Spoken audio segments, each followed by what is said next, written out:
Welcome to the deep dive. Our mission, as always, is to take the source material you've given us, all that research, those historical bits and pieces, and really dig into it, explore what's going on. We hope you leave not just informed, but genuinely surprised by what we find. Today we're doing a bit of an archaeological dig, actually, into hardware, specifically modern concentrate vaporization setups. You know, the rigs, the devices people often call dabbing gear. Right.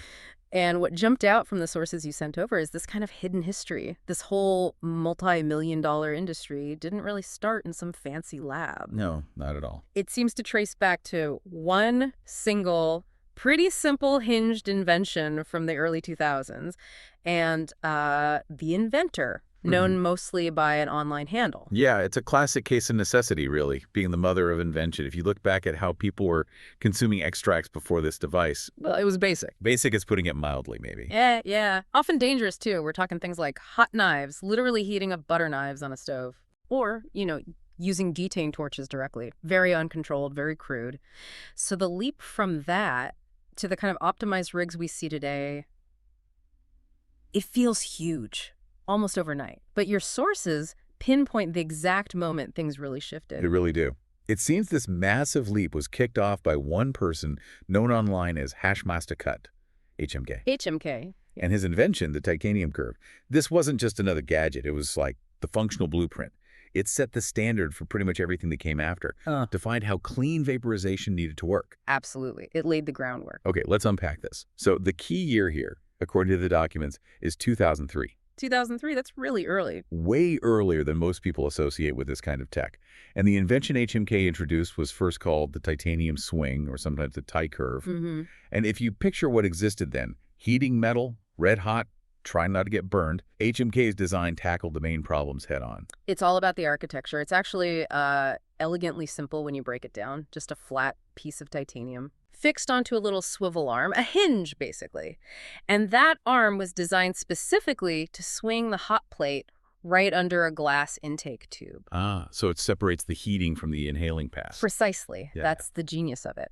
Before HMK, you heated and inhaled from the same scorching spot, which often meant, combustion, harsh taste, burnt material. Right, not ideal. With the T-curve, the user heats the plate away from the main piece. Gives you much better control over the temperature. Then just swing it under the glass intake. Heat, swing, inhale. Simple. Pretty much. Heat the swing, put your concentrate on it, and the vapor goes straight up into the cool glass part. Not smoke, actual vapor. And this was years before people were really talking about dabbing as a common thing. Exactly. It proved controlled vaporization wasn't just, theoretically possible. It was practical. And way, way better than the old methods. Safer too, presumably. Less risk of burning things or yourself. Much safer, yeah. And the flavor improvement was huge because you weren't instantly charring everything. Plus, titanium holds heat really well. Good thermal properties. Right, so you get a more controlled cool down, which helps vaporize everything efficiently. It was just a massive improvement over playing with blow torches and kitchen utensils. So how did this idea get out there? It wasn't exactly launched with a press release, was it? No. Definitely not. This was shared in the early online communities, the digital underground, you could say. Yeah. HMK and his sister The girl. posted pictures, descriptions too, Where? on those early cannabis forums. Places like Tokecity THCFarmer, these were the hubs back then. So open sourcing the idea almost. In a way, yeah. Those forums were kind of the unofficial R&D labs for this whole scene. And those posts weren't just show and tell. They became the first real documented proof of concept for this kind of hardware. A timestamp for the invention. Exactly. So much so that those specific forum posts were later referenced in a cannabis magazine, Treating Yourself, issue 22, I think. Wow. So it got formally recognized based on those forum posts. It did. It put it on the historical record. Okay, so HMK posts this in 2003. But the sources say commercial manufacturing didn't really kick off until, 2009? That's right. 6 years later. That's quite a gap.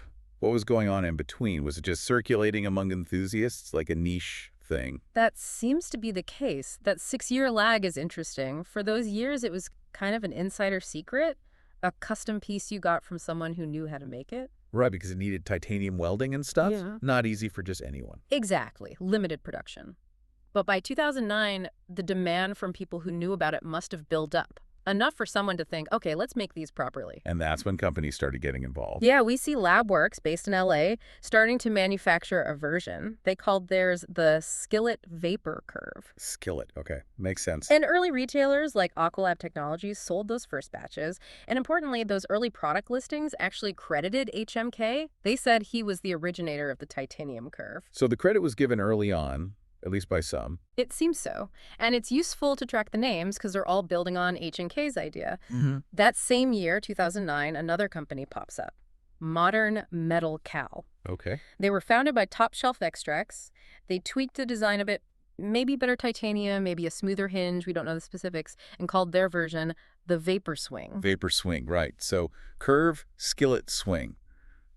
All variations on a theme. Pretty much. And this Vapor Swing did really well. It actually won the High Times Cannabis Cup, the product award. No kidding. So within 6 years, it goes from a forum post to winning a major industry award. Yeah. But even that award-winning design, it still fundamentally relied on that original 2003 swivel concept from HMK. Which brings us to the big question, I guess. Why are we even talking about this old piece of titanium from 2003? It looks kind of, well, basic compared to today's electronic rigs. Right. Why should you, the listener, care about this metal hinge thing when you've got fancy enails and stuff? Here's where it gets really interesting. Because H&K didn't just invent a product. He established the principle, the core engineering idea that, because of physics and chemistry, you still need for clean vaporization today. That's the key takeaway. That blueprint he laid down, it's essentially mandatory. It's defined by needing two things together: a heated surface that's kept separate from the directed vapor path. Separate heat, separate path. Yep, and every single piece of modern hardware fundamentally sticks to that rule. It has to. Okay, connect the dots for me. How does that apply to, say, a modern quartz banger? Think about it. A quartz banger, great for flavor, holds heat well, all that. But what is it functionally? You heat the quartz outside the main airflow path. Right, with a torch usually. Then you apply the concentrate inside, and the vapor is drawn inward through the neck of the banger into the rig. It's the same principle. Heated surface, directed vapor path, separate functions. Huh. Okay, so dome and nail setups. Same deal. Heat the nail, place the dome over it to direct the vapor. Domeless nails. Even simpler, heat the surface, inhale through the center hole. It's all H&K's concept, just refined with different materials or shapes. So even the super high-tech electronic setups, the enails that cost hundreds or thousands. They're just automating the heating part. The electronics precisely control the temperature of that separate heated surface HMK pioneered. They're descendants, essentially, of that 2003 swing arm. Wow, that's fundamental. It really is. Even accessories, like a carb cap, you know, the little lid you put on top? Yeah, to control airflow. That only works because HMK's design isolated the heated surface in the first place. It allows you to manage pressure and airflow effectively right at the vaporization point. His invention literally bridged the gap. It took us from crude combustion to optimized vaporization. And the inventor, HMK, he's not just a figure from the past. No, remarkably, he's still around. The sources confirm HMK glass is still active, making functional glass like rigs and banger hangers. And does he still make the original thing? He does. They produce replicas of the original titanium curve design, like historical editions almost. That's amazing. Where can people find those? Still sold through some of the original distributors, like AquaLab Technologies. And the product descriptions, even today, clearly state he's the inventor. The history is right there in the shop listing. A direct link back to 2003. Exactly. It's a powerful statement about his legacy, written right into the modern marketplace. But here's the twist, right? For someone who basically laid the foundation for this massive global industry. An industry that's now highly visible, lots of money, lots of media. HMK himself seems almost invisible. The sources mention a really minimal digital footprint. Shockingly minimal, yeah. We see the forum posts, the handles Hashmasta Kut and girls, but finding public interviews, detailed articles about him, personal stories, almost nothing cited. You'd expect documentaries, feature articles, something, especially given the impact. You really would. He's foundational, but incredibly low profile. Does that maybe tie back to how he shared it, putting it on forums back in 2003? Did that make it hard to, say, patent later on? Did he kind of give it away? That's a really interesting question. Did the open source nature of the reveal prevent him from capitalizing in the way others did later? Or was it a conscious choice? Yep. Culture over capital. We don't know. The source material doesn't really touch on his motivations or if there were legal fights over IP. It just adds to the mystery around him. We know he seems focused on the craft, not the spotlight. Regardless of why he stayed low profile. The impact is just undeniable. That titanium curve, simple as it looks, proved something critical. It showed future designers, engineers, consumers that clean, efficient vaporization wasn't just a dream. It was possible. It was practical. And it was clearly worth building a multi-billion-dollar industry around. So 2 decades on, the fundamental design standard for how people consume concentrates. It still hinges, literally, on that first titanium plate on a swivel. Pretty much.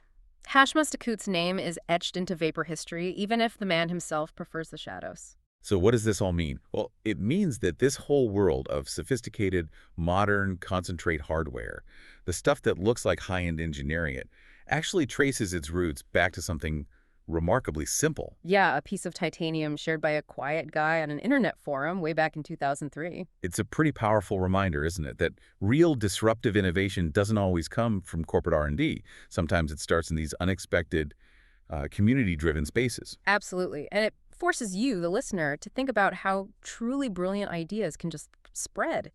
Consider the sheer scale and complexity of today's cannabis hardware market. All the electronics, the precision glass, the global manufacturing. It's huge. And yet, the core operating principle behind almost all of it was laid down by one person, working outside the system, sharing a prototype online.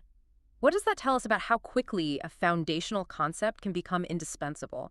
How it can just take root and dominate an entire field?